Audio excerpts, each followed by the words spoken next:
నమస్తే. నేను మీ కుప్ప పద్మిని. ఇన్నాళ్ళు మీ సపోర్ట్‌ని నాకందిస్తూ, మీ ప్రేమని నాకందిస్తున్న ప్రతి ఒక్కరికి కృతజ్ఞతలు. ఇప్పుడు చూడబోతున్న ఈ వీడియో కూడా ఖచ్చితంగా మీకు ఉపయోగపడుతుంది.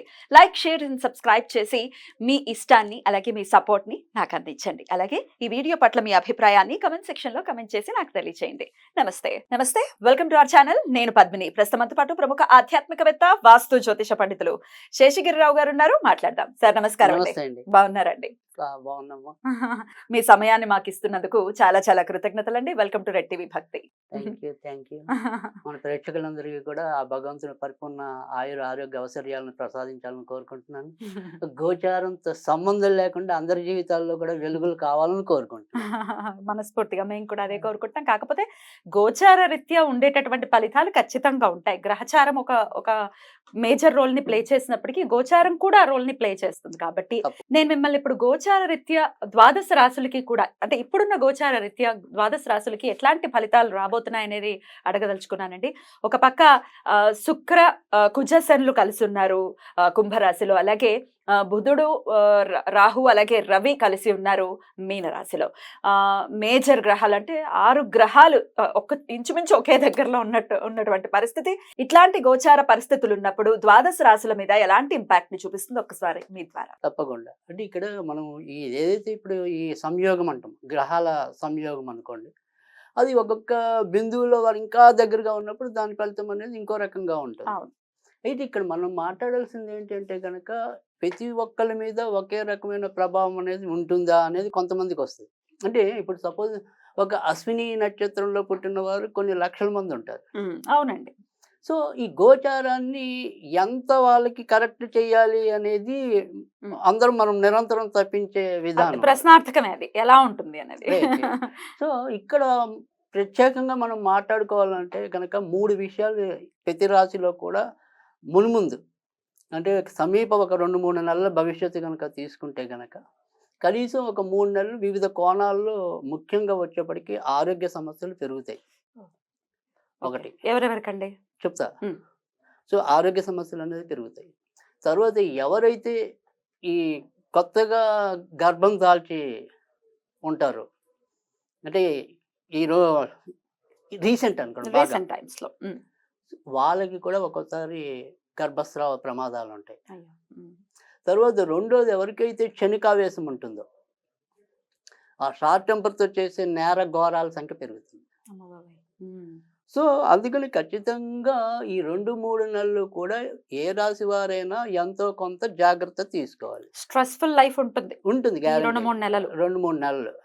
సో అది ఎలా ఉంటుంది అనేది ఒక్కొక్క రాశిని బట్టి చెప్దాం. తప్పకుండా. సో ఇక్కడ మేష రాశికి వచ్చేప్పటికి ఏంటంటే వాళ్ళ అధిపతి, అంటే ఆ రాశికి అధిపతి ఉండే కుజుడే ఇక్కడ శని రాశిలో ఉన్నాడు, కానీ అది ఊచలో ఉన్నాడు. కానీ తర్వాత ఇంకొక 4-5 రోజుల్లో ఆయన కూడా శనితో వెళ్ళి కలుస్తాడు. దానివల్ల ఇందాక చెప్పుకున్న ఏదైతే ఉంటుందో, ముఖ్యంగా అసలు సాధారణంగా ఈ మేష రాశి వారికి ఒకరికి, తర్వాత ఈ వృశ్చిక రాశి వారికి ఒకరికి కొద్దిగా భయపడితే ఎంతో కొంత షార్ట్ టెంపర్ ఉంటుంది. కొంచెం ఫైర్ బ్రాండ్స్ లా ఉంటారు. తర్వాత ముక్కుసూటిగా ఉంటారు. దానివల్ల ఎప్పుడైతే ఈ శని కుజులు కలిస్తేనే అసలు వాళ్ళిద్దరు పరస్పర విరుద్ధమైన వాళ్ళు. సో వాళ్ళిద్దరు కాంబినేషన్లో ఒకసారి క్షణికావేశం ఎవరికైతే ఉంటుందో వాళ్ళు తప్పులు చేసే ప్రమాదాలు ఉంటాయి. జాగ్రత్తగా ఉంటారు కనుక ఈ కోపాన్ని నియంత్రణలో ఉంచుకోవాలి. సో తర్వాత ఏదైతే ఇప్పుడు మనం సామాజికంగా మాట్లాడుకుంటే కనుక ఈ ఉగ్రవాద చర్యలు పెరగచ్చు.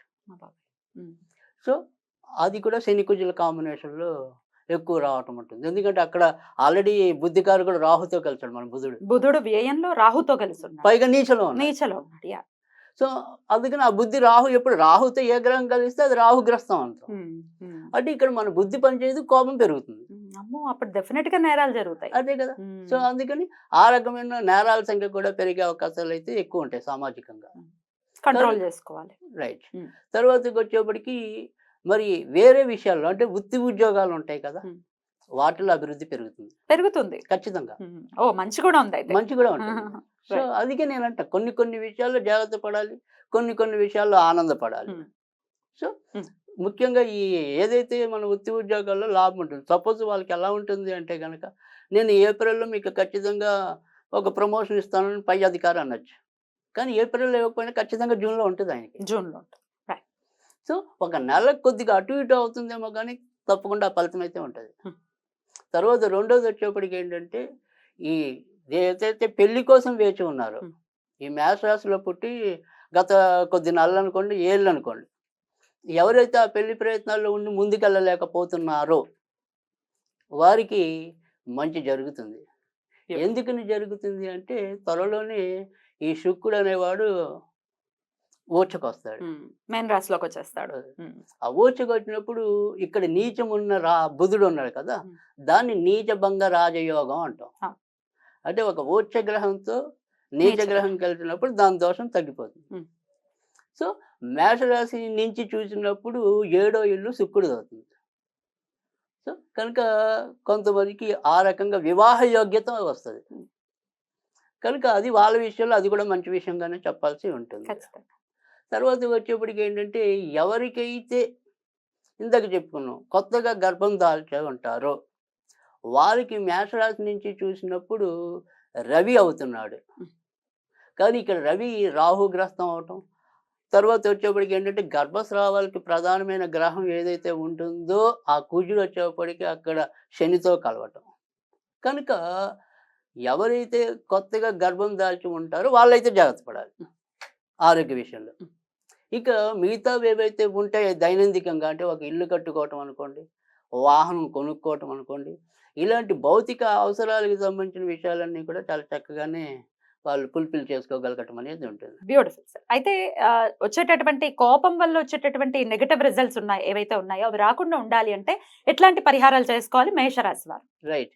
సో, ఇక్కడ ఎప్పుడైనా సరే కోపం అనేది కంట్రోల్‌లో ఉండాలి అంటే గనక చంద్రుడు బావుండాలి. ఆ. ఎందుకంటే మనసుకి సంబంధించిన వాడు చంద్రుడు కాబట్టి మనసు నిశ్చింతగా ఉంటే ఆటోమేటిక్‌గా అన్ని నియంత్రణలోకొస్తాయి. కనుక ఇక్కడ చాలా బ్యూటిఫుల్ గా ఎక్స్ప్లెయిన్ చేశారు. డెఫినెట్ గా ద్వాదశ రాశులకి కూడా ఈ గోచార రీత్యా వచ్చేటటువంటి ఫలితాలు ఎలా ఉంటాయి అనేది తెలియజేశారు. అలాగే రెమెడీస్ కూడా చెప్పారు. రాశి వైజ్ కూడా చెప్పారు. కాబట్టి అందరికీ కూడా ఈ 2 నెలలు చాలా బ్యూటిఫుల్ గానే వెళ్ళాలని మనస్ఫూర్తిగా తప్పకుండా అందరూ కోరుకుంటున్నాను. వెళ్ళాలని మనకు కూడా కోరిక అదే. తప్పకుండా మీ సమయం ఇచ్చి మాకు ప్రిడిక్షన్స్ ని తెలియజేసినందుకు చాలా చాలా కృతజ్ఞతలండి. Thank you. నమస్కారం. Thank you.